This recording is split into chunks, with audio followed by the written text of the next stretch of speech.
Amigos de Agro 1, un gusto de encontrarnos nuevamente en esta pantalla para compartir junto a ustedes noticias del sector agropecuario en esta semana, donde vamos a estar compartiendo varios temas que tienen que ver con actividades que se desarrollaron, la zafra de terneros que también continúa caminando aquí en este país, que se siguen vendiendo los terneros a mejor precio de lo que se vendieron en el primer mes. Pero bueno, de esto vamos a estar hablando en algunos minutos más. Vamos a hablar de temas productivos en lo que tiene que ver también al ovino, pero de esto y otros temas hablamos en algunos minutos, luego de compartir junto a ustedes ya los titulares de esta jornada. Entre los meses de marzo y abril se comercializaron más de 40.000 terneros en las ventas por pantalla, en una zafra que va caminando de menos a más. El Instituto Nacional de Investigación Agropecuaria genera nuevas variedades de cítricos que acompañen las exigencias de los consumidores. Pero desde el 2010 estamos generando nuevos parentales que hoy generaron ya sus hijos y que ya empiezan a dar fruta y vamos por el camino correcto. Las encarneradas vienen atrasadas por el efecto de la sequía, que también afectó las majadas en el norte del país. Si la borrega la encarneramos chica, por menos de 40 kilos, después tienen que crecer gestando y criando un cordero, entonces generamos una oveja chica para el resto de la vida. Entonces quizás la borrega esté en un poco más liviana este año, pero en las ovejas no creo que haya problema desde el punto de vista reproductivo. Los colonos que incumplen con el pago de sus rentas son los peores enemigos del Instituto Nacional de Colonización. Así lo entiende el ingeniero agrónomo Andrés Berterreche, director de colonización. No hubo persecución, hubo cumplimiento de la ley. Aquellos colonos que eran incumplidores absolutos, yo creo que en definitiva son los peores enemigos del instituto, porque oraban una herramienta que es una maravillosa herramienta para el desarrollo rural. Bien, en el comienzo de esta edición nos vamos a la zona de Carumbé, a esa zona limítrofe del departamento de Tacuarembó con el departamento de Salto, porque allí está la Basalto Ruta 31, una institución importantísima para esa zona del departamento, con un número importante de productores asociados, pero que además estuvo trabajando en el proyecto sustentable de resiliencia al cambio climático, a estas situaciones que han venido golpeando y que continuarán seguramente golpeando a la producción nacional. Con muy buen éxito porque estuvieron con muy buenas repercusiones. La señora María Teresa de los Santos, que es productora, presidenta de la Basalto Ruta 31, justamente habla de este proyecto y de lo que se encara para adelante con las nuevas autoridades. Bueno, el proyecto Ganadería y Clima que aterrizó en nuestro predio en los orientales, Ruta 31, 464, fue realmente hermoso. Nos hizo fortalecer en la cría del ovino y del ganado y también aprender a manejar los potreros con la carga necesaria para poder haber pasado esta intensa seca que bueno, gracias a Dios estuvimos muy bien parados. Con reservas de pasto que se remarcaron en su momento. Sí, y tenemos pasto para el invierno, ahora ha ido lloviendo, entonces esto se va a mantener y va a mejorar en el tiempo. Tenemos un procreo bueno, excelente, en la majada sacamos un 95% de nacimientos y se señaló en 92, creo. Y lo mismo pasó con el ganado. Nosotros ya estamos por hacer la ecografía en las vacas, pero evidentemente que vamos a tener una buena producción y lamentablemente muchos productores han quedado en el camino, pero también no solo por la sequía, sino por el mal manejo del campo. Y tenemos que aprender, siempre estamos aprendiendo en todas las jornadas que vamos. Ganadería y Clima cumplió una etapa, tiene una nueva. Bueno, nosotros los productores estamos pidiendo a quien corresponda, a las autoridades nacionales, que se pongan un poco la mano en el corazón y que venga una segunda etapa de Ganadería y Clima, porque en realidad nos sumaríamos los productores que ya lo hicimos y fue muy exitoso y trataríamos de sumar a más productores, ¿verdad? Porque siempre se aprende y siempre se gana cuando se tienen buenos técnicos en los territorios y buenos proyectos aterrizados en los campos. Yendo a lo institucional, la Basalto, se está trabajando en proyectos en marcha, iniciativas planteadas? Bueno, sí, la Basalto está trabajando siempre en el territorio de la mano del Instituto Nacional de Colonización, del Ministerio de Ganadería, de otras instituciones públicas y privadas. En este momento se están cerrando proyectos con el Ministerio de Ganadería y por empezar el proyecto Senda, que fue el último proyecto en que entramos y que salimos favorecidos con la aprobación. Entonces, va a aterrizar en un campo de Instituto de Colonización de jóvenes y de mayores en la liga, y eso nos llena de alegría, de satisfacción, porque la Basalto, cuando hace proyectos, los hace responsablemente para que crezcan todos ellos.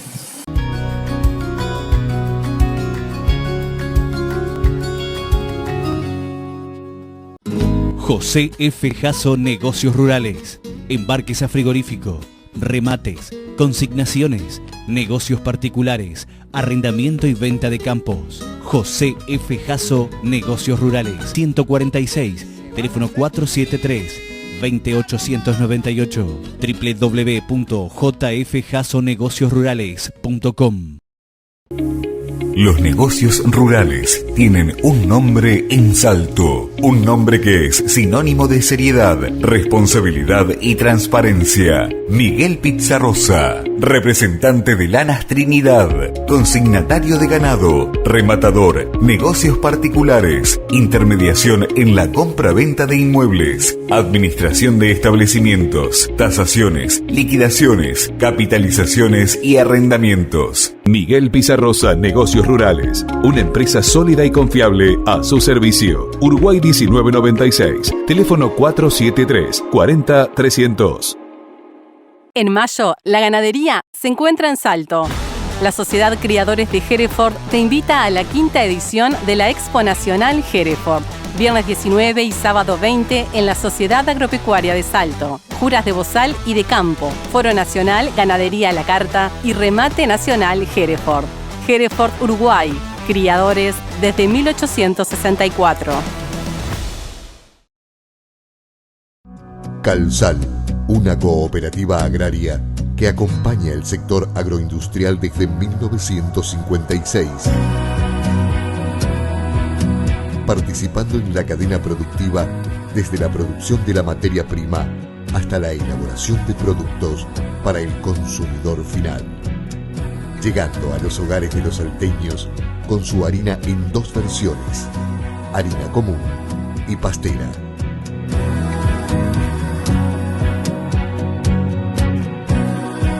Calsal, desde 1956, cosechando calidad.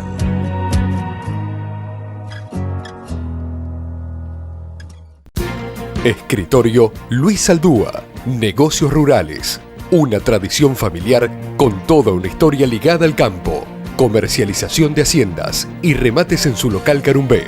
Si quiere comprar, si desea vender, hable con el escribano Luis Aldúa, Washington Beltrán 61.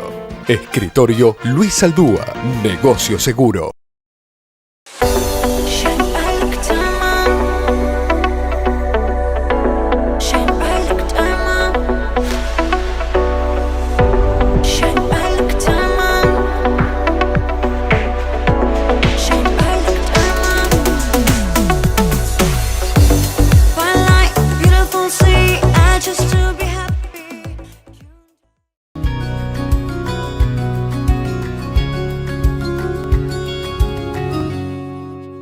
Bien, y arrancamos este segundo bloque ya hablando de citricultura, porque, por supuesto, la naranja ha tenido y tiene la apertura de algunos mercados. Estaba, por supuesto, trabajando intensamente en lo que es el control del HLB, que se detectó únicamente en 2 plantas en una ciudad en Bella Unión, y que hasta el momento no se ha esparcido en el área productiva y bueno, se están haciendo todos los esfuerzos para detenerla. Pero, ¿qué pasa con los mercados hacia donde exportamos la fruta, donde exportamos la citricultura salteña en particular? Esto lo estuvimos dialogando con Washington Guarino, que es el presidente de la Unión de Productores y Exportadores de Frutas del Uruguay.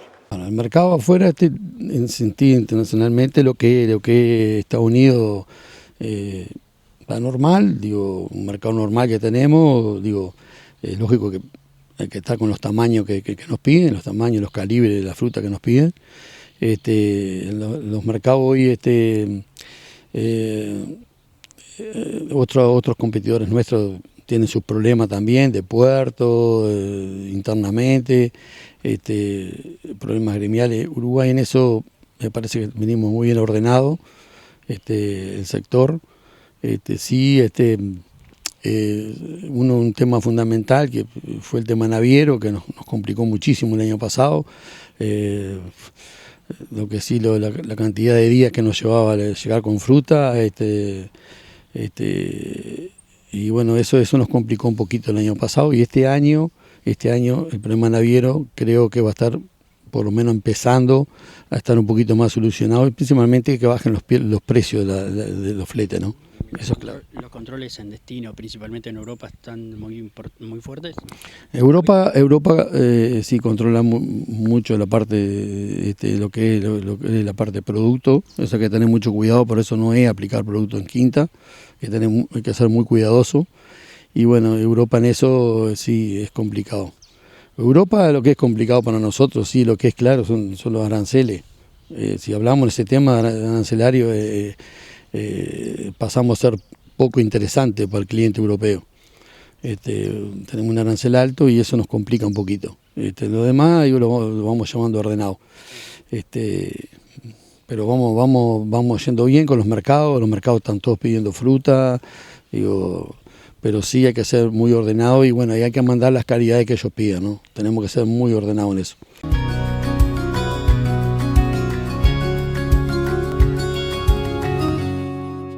Y justamente hablando de citricultura, el Instituto Nacional de Investigación Agropecuaria no para, continúa investigando y en este sentido ha desarrollado nuevas variedades con lo que tiene que ver a la mandarina, con lo que tiene que ver a las naranjas, y de esto nos habla quien está encargado de ese programa de citricultura y es el ingeniero Fernando Rivas, con quien hablamos en Salto Grande. Venimos trabajando fuerte, logrando hitos muy importantes como esas asociaciones con empresas del exterior que también han probado las mandarinas y se las han querido o se las quieren llevar hacia afuera, que no está mal porque las mandarinas para que sean vendidas en el exterior tienen que ser conocidas, las tiene que conocer un consumidor en Estados Unidos, en Europa, en cualquier país del mundo y tienen que tener la identidad del Uruguay y ahí es donde nuestro sector se va a ver beneficiado y además van a llegar inversiones buscando también el poder explotar esa nueva genética que hoy está. Hoy tenemos un paquete de 7 variedades, algunas estupendas y de sabor único por los testajes que hemos hecho con los consumidores y se viene toda una nueva tecnología, ya ahora sí apostando a través de procesos biotecnológicos que llevaron muchos años de desarrollo para crear nuevos parentales, los padrillos diríamos, que solo los tenemos nosotros, para generar variedades absolutamente libres de semillas. Empezamos poniendo mucho foco en las mandarinas, porque las mandarinas es algo que no es un commodity, no es un limón, no es una naranja, es una mandarina de fácil pelado, de maduración tardía, de lindo color, de sabor estupendo. Y entonces, junto con el sector, reconocemos que en las mandarinas hay una posibilidad de innovación y de competitividad. Y el mundo en los últimos 20 años ha ido al incremento en el consumo y producción de mandarinas. Ahora el mercado se satura, hay competidores y tenemos que generar nuevas excusas para ser mejores.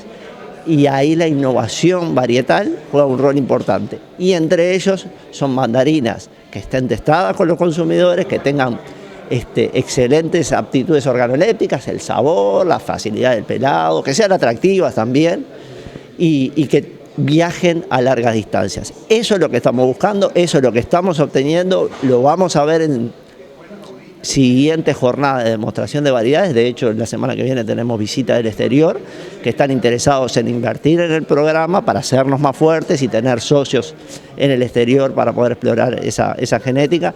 Así que contentos. Demora, son procesos largos, no son cultivos anuales, son perennes y tienen un periodo de juvenilidad, pero desde el 2010 estamos generando nuevos parentales que hoy generaron ya sus hijos y que ya empiezan a dar fruta y vamos por el camino correcto.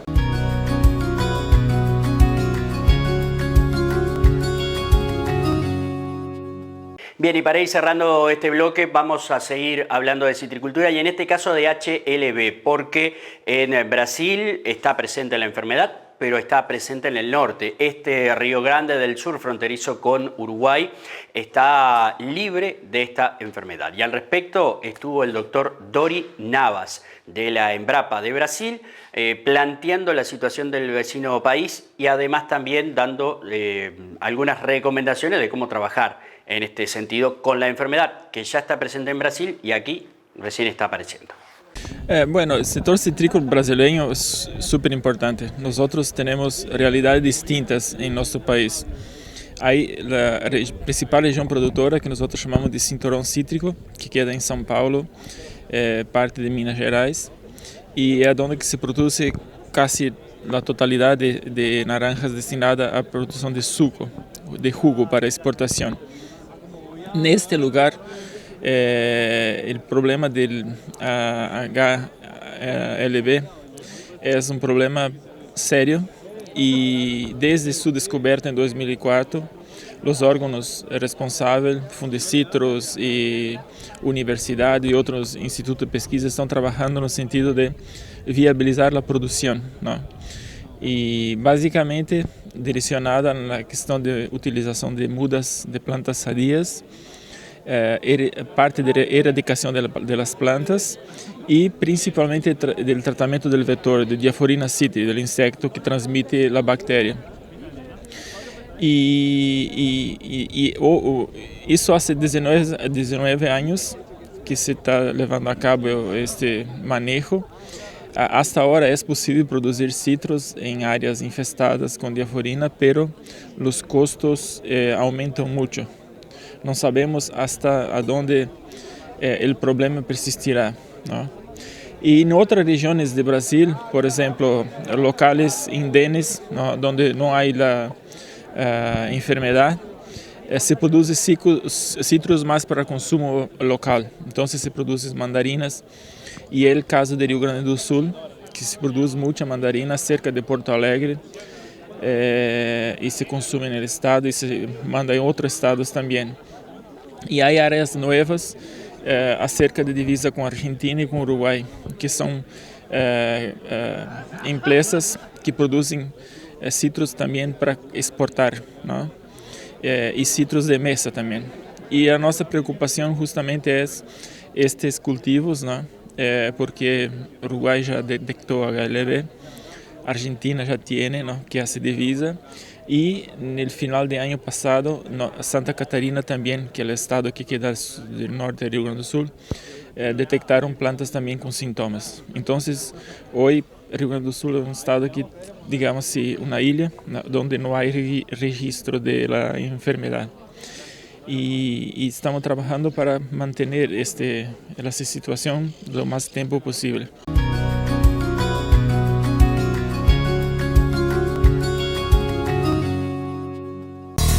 ¿Dónde está Agropecuaria Salto?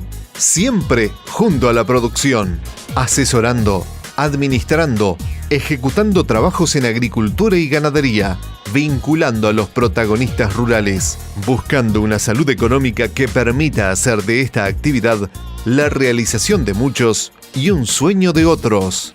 Agropecuaria Salto. Con esos valores nos estimulamos. Agropecuaria Salto, un grupo humano que no arriesga su prestigio. En el predio de La Gaviota, Salto. Teléfono 473-26800. 24 horas de atención. Zambrano, todos los días del año, todas las opciones, todos los rubros. Si es Zambrano en Salto, Álvaro Arrieta, 099 73 36 46. Negocios particulares, embarques a frigorífico, exportación, Remates Plaza Rural. Lanas, ventas y arrendamientos de campos. Visítenos en Diego Lamas 2308. Discreción, seriedad, responsabilidad, profesionalismo y como siempre, sume y súmese a la mayoría. Zambrano, un lugar de buenos negocios. Rubén F. Canepa, seguimos creciendo. Hoy, Francisco Canepa lidera una empresa de servicios agropecuarios. Con el espíritu de lucha de siempre, seguimos creciendo junto a usted. Rubén F. Canepa, seguimos creciendo. Escritorio Rubén F. Canepa. Negocios agropecuarios con la pasión de siempre.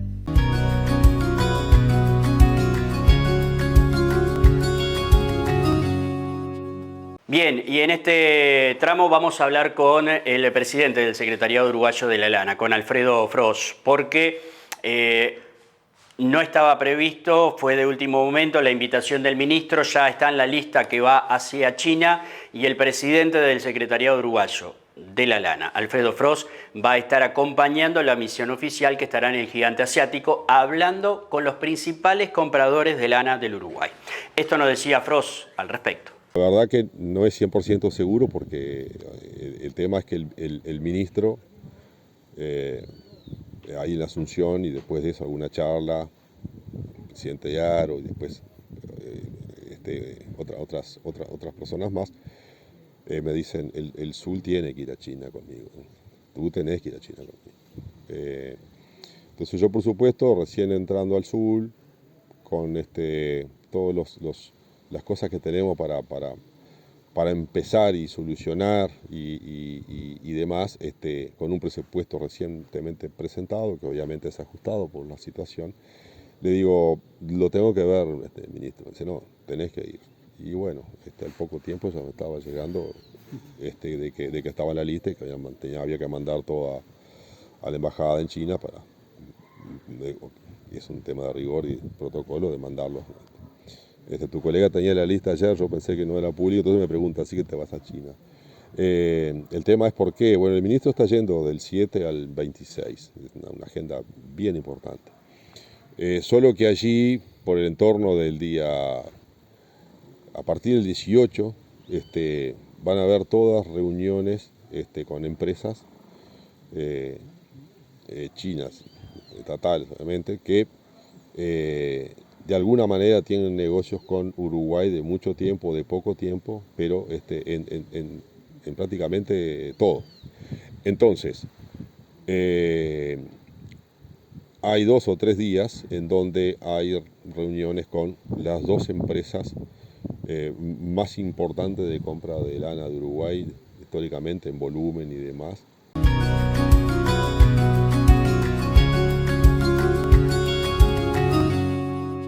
Y siempre se dijo en su raza produzca lo más fino posible y con la mejor calidad posible en su lana. Sin embargo, hoy estar en 25, 26 micras y bajar 2 o 3 micras es continuar dentro del problema. O, por ejemplo, tener 28, 29 micras y descender 3, 4 micras en estos últimos 10, 15, 20 años, significa aún estar en problemas de comercialización, porque las lanas por encima de las 21 micras están complicadas en el mercado. Pero hablamos con Óscar Eduardo Lundain, el presidente de la Sociedad de Criadores de Merilín, quien justamente nos habla de la raza y de ese posicionamiento que puede tener dentro de la producción de lanas finas.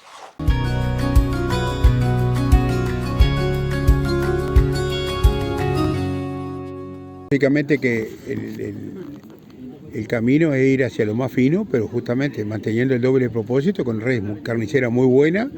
Hoy estuvo el ingeniero Chapezoni, Gabriel Chapezoni, hablando de línea, nos dio una pequeña charla sobre unos animales que están en una prueba de comportamiento en la Magnolia en Tacuarembó, son corderos que están allí, están en plena prueba en este momento, sobre el metano y sobre el consumo y sobre el rendimiento y una cantidad de cosas que no son para decirlas en televisión, pero realmente muy bueno y también las tendencias genéticas que tienen los DEP, donde Merilín ha ido afinando y manteniendo el peso corporal y aumentándolo también. Y afinando el vellón, que es muy importante para los tiempos que corren.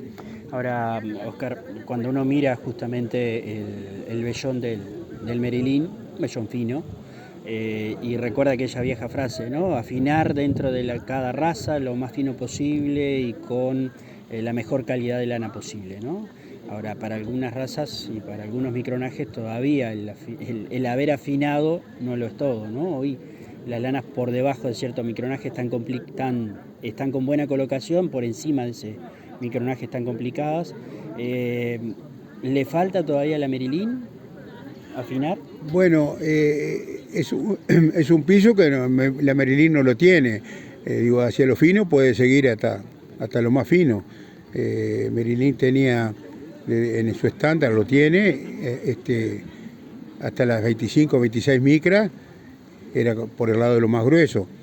Entonces siempre padre y esas cosas a veces más fuertes, siempre se trabajó sobre un eje de 24 micras, que en aquella época no eran micras, eran prima y prima merina, etcétera, etcétera, y después la orientación en las distintas cabañas.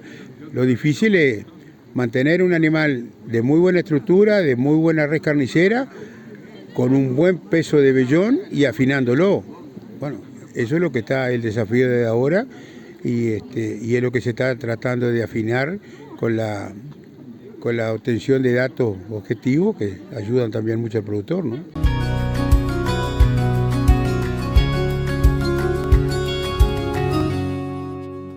Las encarneradas en el norte del país vienen un poquito atrasadas con respecto a años anteriores, por supuesto, es un claro rezago de lo que dejó la sequía a nivel nacional y por supuesto el norte no es ajeno a esta situación. Va a estar un poco más complicado para encarnelar las borregas porque no están con los pesos adecuados. Pero al respecto, el doctor Sergio Fierro, técnico del Secretariado Uruguayo de la Lana, analizó la situación de las encarneradas en el norte.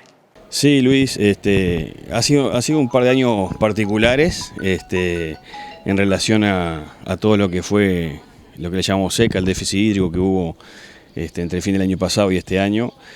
Conllevó a que los productores estuvieran atentos a diferentes aspectos en los establecimientos y en el caso de la encarnerada, en muchos lugares se prefirió retrasar un poco los servicios respecto a lo que se venía haciendo previamente, un poco atendiendo a toda la logística que llevaba a atender la problemática del momento. Y además que en muchos lugares la sequía golpeó fuerte, hay lugares que llovió muy poco entre octubre y febrero, entonces la oveja no pasa mal en la seca, pero tampoco aplaude ni pasa bien, ¿no? Entonces, digamos, resuelve su problema nutricional de otra manera respecto al vacuno por las características biológicas de la especie.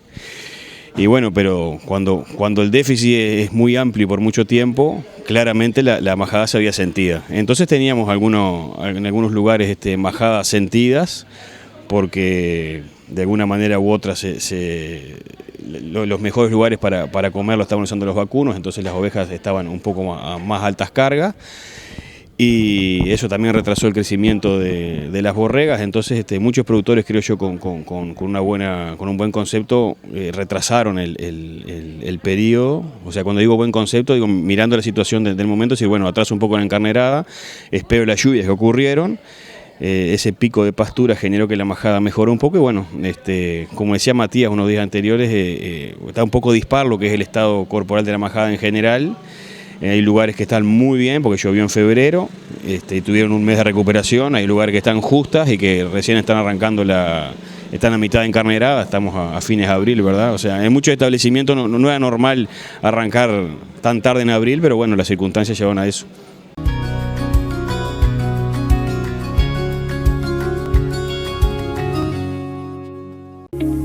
Los negocios rurales tienen un nombre en Salto, un nombre que es sinónimo de seriedad, responsabilidad y transparencia. Miguel Pizarrosa, representante de Lanas Trinidad, consignatario de ganado, rematador, negocios particulares, intermediación en la compra-venta de inmuebles, administración de establecimientos, tasaciones, liquidaciones, capitalizaciones y arrendamientos. Miguel Pizarrosa Negocios Rurales, una empresa sólida y confiable a su servicio. Uruguay 1996, teléfono 473 40 300. En mayo, la ganadería se encuentra en Salto. La Sociedad Criadores de Hereford te invita a la 5ª edición de la Expo Nacional Hereford. Viernes 19 y sábado 20 en la Sociedad Agropecuaria de Salto. Juras de bozal y de campo. Foro Nacional Ganadería a la Carta y Remate Nacional Hereford. Hereford, Uruguay. Criadores desde 1864. José F. Jasso Negocios Rurales. Embarques a frigorífico, remates, consignaciones, negocios particulares, arrendamiento y venta de campos. José F. Jasso Negocios Rurales. 146, teléfono 473-20898. www.jfjassonegociosrurales.com. Calsal, una cooperativa agraria que acompaña el sector agroindustrial desde 1956. Participando en la cadena productiva desde la producción de la materia prima hasta la elaboración de productos para el consumidor final.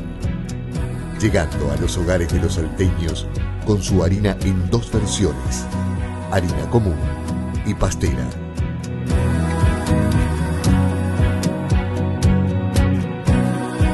Calsal, desde 1956, cosechando calidad.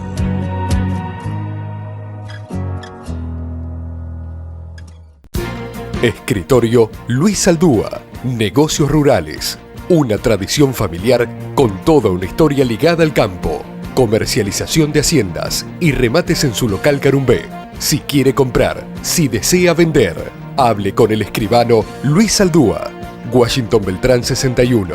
Escritorio Luis Aldúa, Negocio Seguro.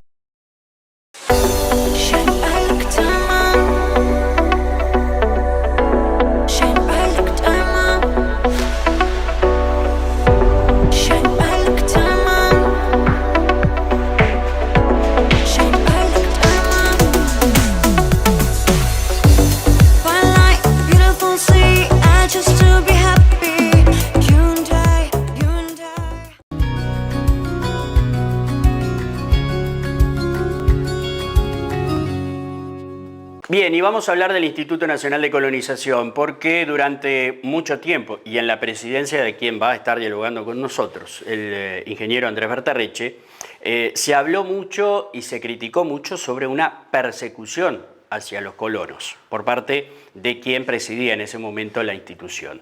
Se ajustaron muchos temas, que el productor tenía que vivir en el campo, también otros temas que tenían que ver con lo productivo, muchas rentas que se tuvieron que poner al día. Y bueno, y de estos temas estuvimos hablando justamente con Andrés Berterrecche y le preguntamos qué está pasando. ¿Se sigue con la misma política que se tenía en aquel gobierno? ¿Se ha aflojado la cuerda o no? Hablamos con el director del Instituto de Colonización.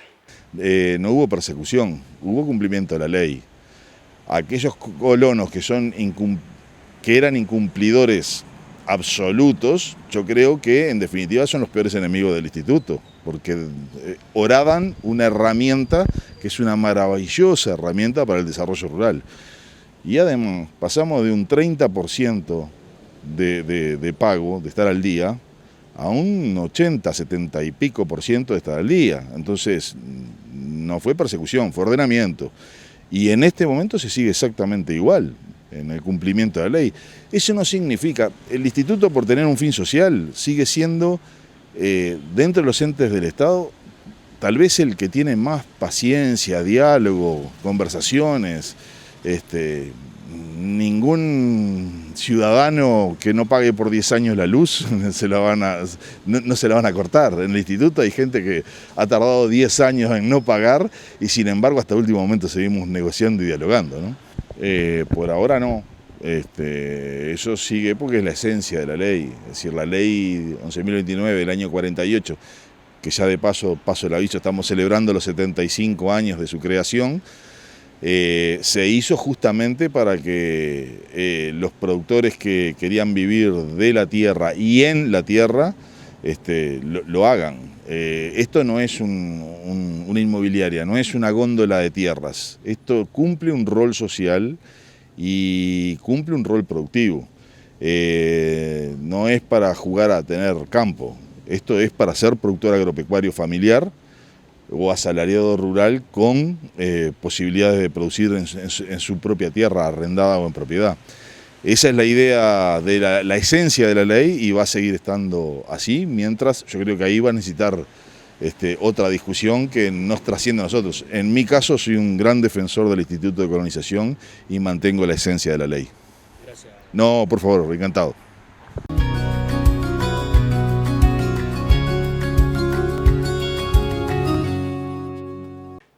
Bien, y vamos a cambiar de institución, pero seguimos hablando, por supuesto, de la institucionalidad agropecuaria, como le gustaba decir al ingeniero Tabaré Aguerre, porque nos vamos al Instituto Nacional de Investigación Agropecuaria, al INIA, donde su presidente, José Bonica, estuvo hablando con nosotros sobre el rol de la institución, que en su ley está marcado, debe investigar, generar información, pero no puede hacer transferencia. No está previsto en la ley del Instituto Nacional de Investigación Agropecuaria que haga transferencia, extensión hacia los productores. Sin embargo, es una tarea que viene realizando en los últimos años en varias actividades y desarrollos que se vienen generando. Al respecto, Bonica habló con nosotros sobre este tema. No podemos ir en contra de las leyes, no debemos. Capaz que podemos, pero no debemos. Y la ley en ese sentido es muy clara.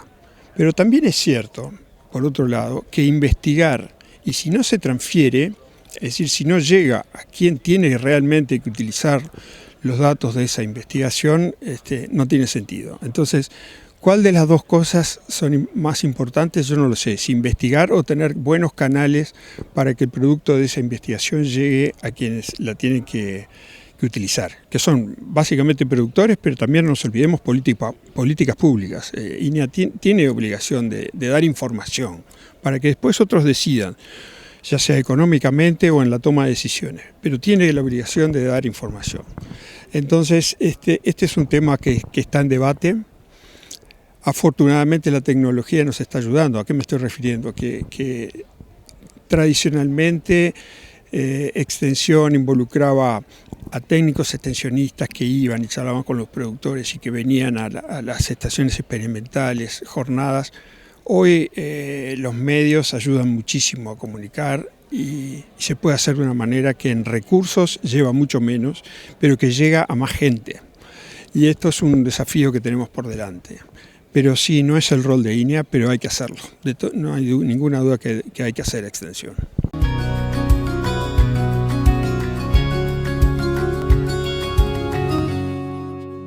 Bueno, y se viene lo que va a ser la Nacional Hereford y también se viene la gira de la Hereford que va a terminar aquí en el departamento de Salto. Matías Burutarán estuvo dialogando con nosotros porque, por supuesto, la cabaña San Rafael va a estar presente en esta actividad.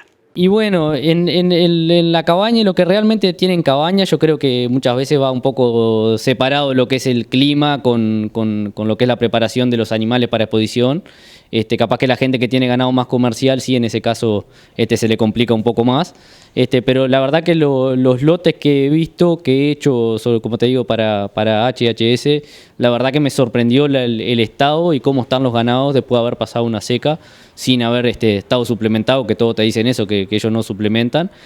Así que la verdad que muestra cómo el Hereford se comporta de excelente manera frente a una adversidad climática. Y después se viene la gira, que va a terminar aquí por Salto. Exacto, después tenemos la gira en junio, todavía no está bien confirmada la fecha exacta, pero va a ser allá a mediados de junio. Este año toca la zona de Rivera, Tacuarembó y terminamos en la Navidad de Sanguinete Vivo. Así que bueno, vamos a tener la gira cerca también para todos los que quieran arrimarse, que se comuniquen con la sociedad de criadores, que le vamos a estar pasando más datos después de dónde van a ser los lugares exactos, los hoteles y demás, que todo eso la sociedad se encarga de organizarle los que le interese. Bien, en la Nacional, ahora sí, San Rafael. Sí, vamos a estar participando. Traemos un lote de junior de campo macho, traemos un lote de año y medio de toros Hereford. Y bueno, y después en individual traemos 2 terneras intermedias y una junior, así que vamos a estar con una participación linda de San Rafael. animales que van a seguir para adelante en otras exposiciones, se las trae para probar y después ver qué hacer para adelante. Y la idea, la verdad que nosotros que tenemos cabaña es una linda prueba la nacional, porque la verdad que todas las cabañas fuertes del sur generalmente bajan, han ido a todos lados, así que es una buena medida para ver cómo estamos después para las próximas exposiciones, sobre todo los animales de bozal. Si la idea es luego si tienen andan bien, es llevarlo luego al Prado, ¿no? Sin duda.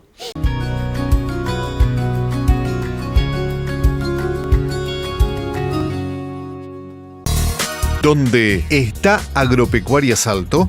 Siempre junto a la producción, asesorando, administrando, ejecutando trabajos en agricultura y ganadería, vinculando a los protagonistas rurales, buscando una salud económica que permita hacer de esta actividad la realización de muchos y un sueño de otros. Agropecuaria Salto. Con esos valores nos estimulamos. Agropecuaria Salto, un grupo humano que no arriesga su prestigio. En el predio de La Gaviota, Salto. Teléfono 473-26800. 24 horas de atención. Zambrano, todos los días del año, todas las opciones, todos los rubros. Si es Zambrano en Salto, Álvaro Arrieta, 099 73 36 46. Negocios particulares, embarques a frigorífico, exportación, remates Plaza Rural, lanas, ventas y arrendamientos de campos. Visítenos en Diego Lamas 2308. Discreción, seriedad, responsabilidad, profesionalismo y como siempre, sume y súmese a la mayoría. Zambrano, un lugar de buenos negocios. Rubén F. Canepa, seguimos creciendo. Hoy, Francisco Canepa lidera una empresa de servicios agropecuarios. Con el espíritu de lucha de siempre, seguimos creciendo junto a usted. Rubén F. Canepa, seguimos creciendo. Escritorio Rubén F. Canepa. Negocios agropecuarios con la pasión de siempre.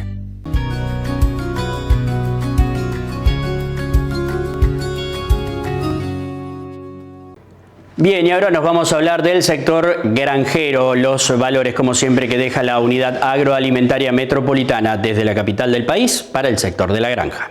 Y amigos, vamos a hablar de la zafra de terneros en este bloque porque se vendieron, por supuesto, en abril más terneros que los que se vendieron en marzo.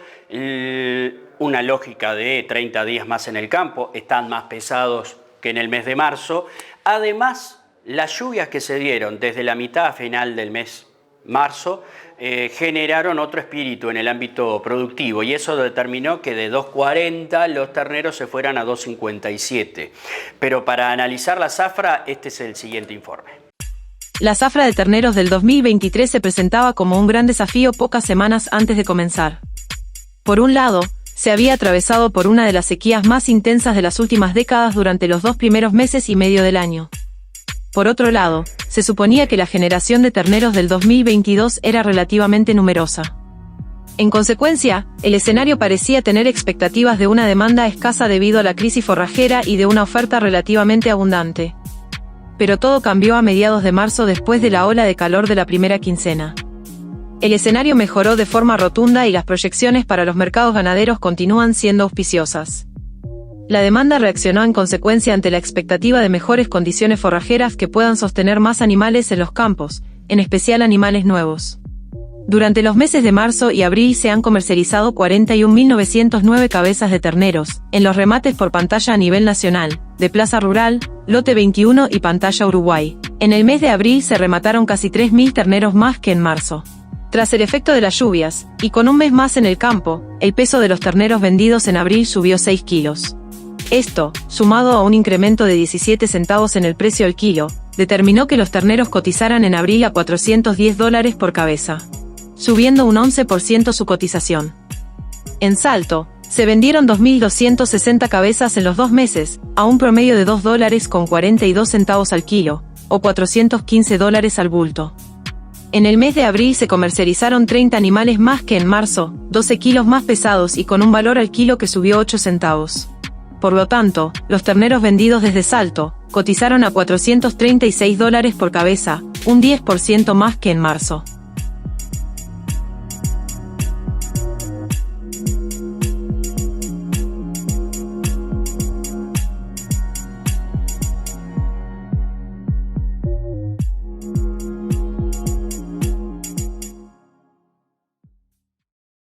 Bien, y en esta oportunidad Álvaro Arrieta, representante de la firma Zambrano y Compañía aquí en Salto, analizó con nosotros la zafra de terneros, una zafra que por supuesto viene de menos a más. Y bueno, una zafra que se adelantó bastante y creo que con valores bien, lo que faltó fue capaz que 40 o 50 kilos en lo que hace a los terneros, digo, a lo que tradicionalmente salían los terneros en esta época pesado, y bueno, pero creo que es un momento que se vendió, que por suerte se encontró compradores, porque digo, había un momento, digo, en marzo ahí que las terneradas estaban feas, estaban livianas, y bueno, y era difícil de tomar la decisión de salir y bueno, y de encontrar. Y se encontró, digo, se encontró un mercado, se formó un mercado, hubo gente que pudo absorber esos terneros, ya sea para corral o para o destetes precoz que los hicieron, y bueno, pero creo que fue una zafra adelantada con mucho menos kilos, con menos valor que el año pasado, pero bueno, se salió la ternera y creo que fue una zafra positiva. Bien, estamos hablando de que las lluvias en marzo que dieron un quiebre en esa zafra de valores hacia arriba. Creo que sí, y de demanda, ¿no? Porque también se digo, hasta el 15 de marzo que no empezó a llover, digo, que viste como que el mercado del ternero, digo, si bien no había una gran oferta, estaba muy tranquilo. Después que llovió, que algunos verdeos en el centro y sur del país se recuperaron, verdeos o praderas, ahí apareció una demanda por ternero y bueno, por suerte se comercializó el 100%, te diría, porque viste que en los remates, en todo lo que ha sido los remates virtuales, la colocación de ternero ha sido muy, muy buena, siempre arriba del 95%, dependiendo un poco, o 100%, ¿no? A nivel de campo, a nivel de negocios particulares también. Y a nivel de negocios particulares también, si bien cuesta un poco más juntar las puntas, un poco más trabajoso, pero bueno, te digo que en estos días andamos conversando con una ternera de 140, 150 kilos, Aberdeen Angus, a $2.60, algunas terneras también, algún lote de terneros y terneros mixtos de 160, 170 kilos, más o menos en el entorno de los 225. Bueno, son los negocios que hemos estado conversando esta semana y que tenemos ahí cerrado algún negocio ya en esas condiciones.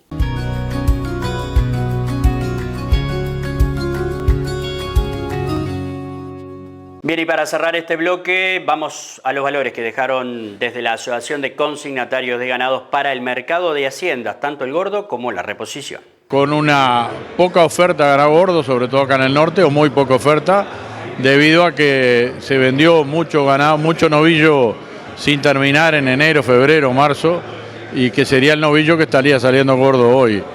En este mes de mayo la industria está aprovechando a faenar los novillos cuota de la ventana de esta de mayo, y bueno, entonces disminuyó un poco la presión compradora, pero nos da la impresión cuando se terminen los novillos cuota que la demanda va a subir, y ahí van a pasar dos cosas. O disminuyen la faena o suben los precios. El tema es que la suba de precio cuando la oferta no es mucha va a ser no va a surtir efecto, nos da la impresión.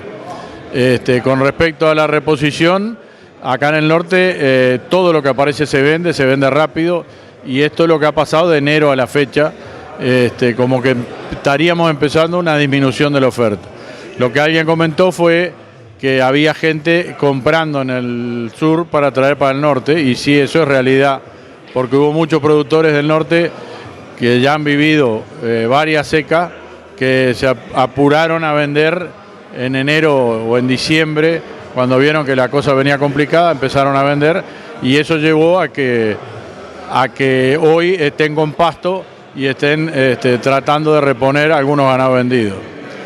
Y bueno, y con respecto al ovino, hay una disminución importante de la oferta y también de la demanda, o sea que eso creo que está equilibrando las cosas con una baja de los precios, que esperemos que no dure mucho, pero bueno, ya cuando llega junio, julio, la gente empieza a esquilar y empieza a vender de nuevo.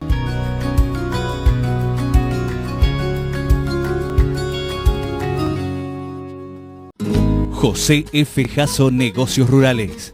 Embarques a frigorífico, remates, consignaciones, negocios particulares, arrendamiento y venta de campos. José F. Jasso Negocios Rurales. 146, teléfono 473-20898, www.jfjassonegociosrurales.com.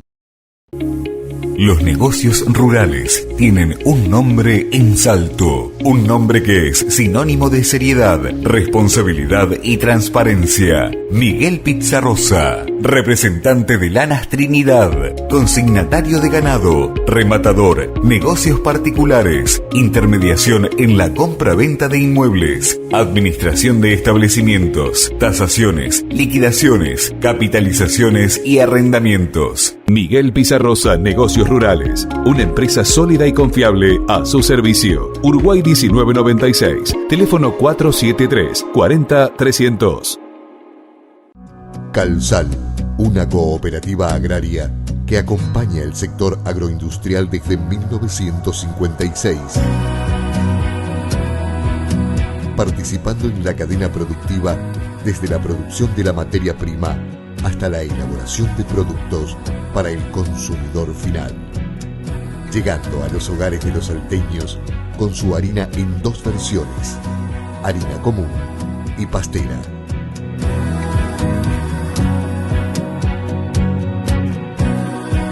Calsal, desde 1956, cosechando calidad.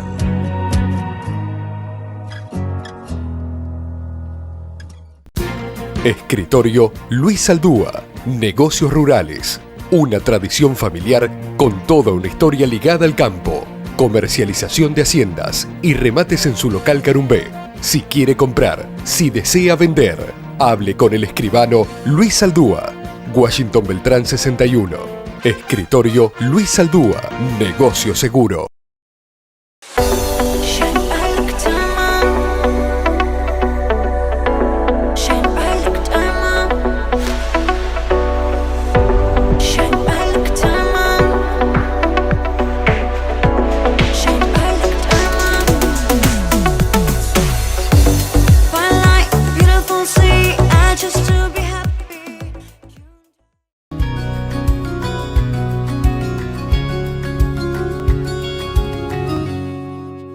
Bien, entramos en este último bloque. Vamos a hablar de bioestimulantes, porque la empresa Biosis estuvo aquí por Salto realizando charlas con el sector hortifrutícola.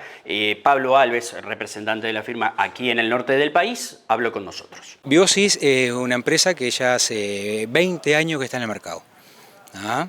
En sus inicios era Argentina, se importaba de Argentina, y ya hace más de 10 años que se produce en Uruguay y la empresa pasó a ser uruguaya. Biosis es la empresa, el producto es Promobacter. Los dueños, los dos que están la cabeza, digamos, y los dueños de la empresa es Gustavo García Pintos y Mauricio Fernández. Y bueno, yo estoy acá en la zona norte y para la parte agrícola, y bueno, ahora sumamos al grupo a José Luis Ferreira, el ingeniero, para trabajar más en la parte hortícola. Y bueno, hoy la charla es justamente para la parte hortifrutícola, digamos, para presentar el producto más formalmente en la parte hortifrutícola, ya con datos experimentales de campo que tenemos. Para... que no va a ser solamente para producciones extensivas, sino también intensivas. Sí, justamente. En su principio siempre trabajamos en la parte extensiva, pero estamos ya trabajando, era poco, pero empezamos a trabajar más en la parte hortifrutícola también, para entrar en todo, vamos entrando en todos los rubros.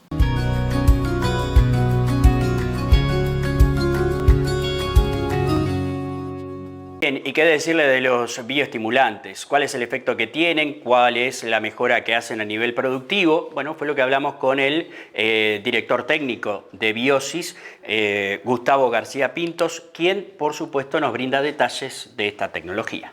Y muchísimo. Como cuando uno empieza con una técnica nueva, tiene que esperar que la academia hable de la técnica. Y Uruguay, la Academia Uruguaya todavía le cuesta hablar de este tipo de cosas. O sea, uno va a los congresos mundiales y se encuentra con multitudes. Fíjense en que hoy es un negocio de más de 3.000 millones de dólares en Europa y acá en el Uruguay a la academia le cuesta. Entonces nosotros tuvimos que hacer un esfuerzo muy grande para demostrar que esto realmente funciona y por qué funciona. En realidad tuvimos que aprender de eso.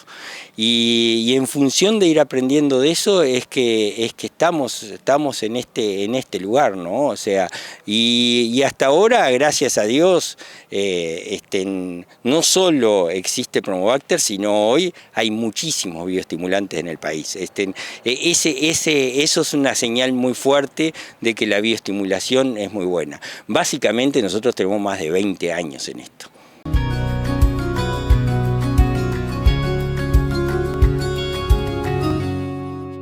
Bien amigos, llegamos al final de una nueva edición aquí en Agro 1. Nos vamos a encontrar, como es tradicional, dentro de 7 días. Buena jornada para todos.